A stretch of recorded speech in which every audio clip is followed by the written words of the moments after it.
Come on.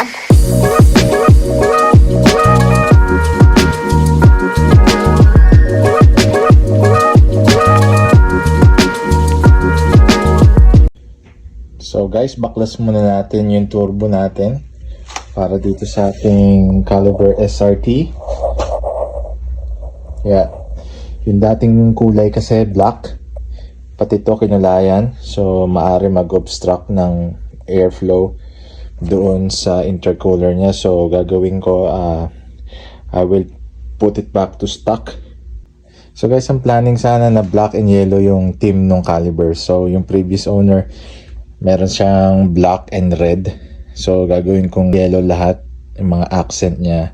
So from cold air intake, so yung sa turbo niya yellow, sa turbo man intercooler niya all the way here. Pero to I will leave it stock. So yung previous owner kinulayan nila ng black. So medyo hindi ako agree sa pipinturahan mo yung intercooler niya. Pwede tong gilid, pero ito baka mag-obstruct kasi ng airflow dun sa intake ng turbo.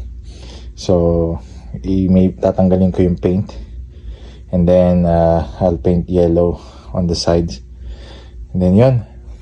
Update nga pala dito kay Caliber, yun, bago na yung throttle body niya. So bago na yung throttle body niya doon, tapos intake bago na. Nagpalit na rin ako ng catch can. So next update ko dito, siguro magpapalit ako ng coilovers. Ayun kasi guys, yung ride, yung height niya, naka-spring pa lang siya. Papalitan ko siya ng coilovers. Yan, naka A-box spring pa lang siya. So maybe next summer, coilovers, rims, and then i-customize ko yung headlight niya aftermarket. Lalagyan ko siguro ng black sa loob, and then para maybe halo or something. So yun guys, and then interior wise, stock pa rin yung loob niya. So stock steering wheel, stock seats. Siguro sa seats okay na ako sa seats. So naka short shifter na siya.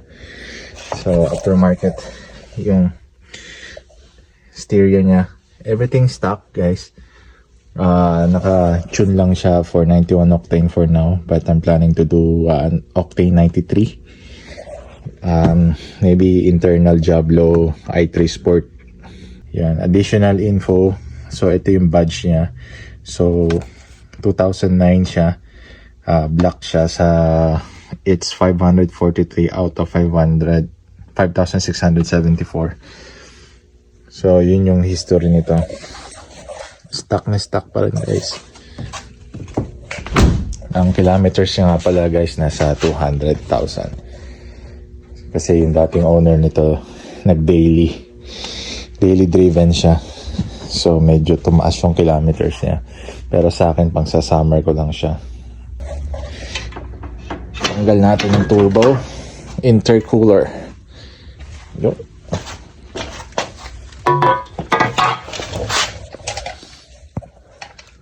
Midnight Customs, sila yung nag-modify nito dati, pininturahan nila.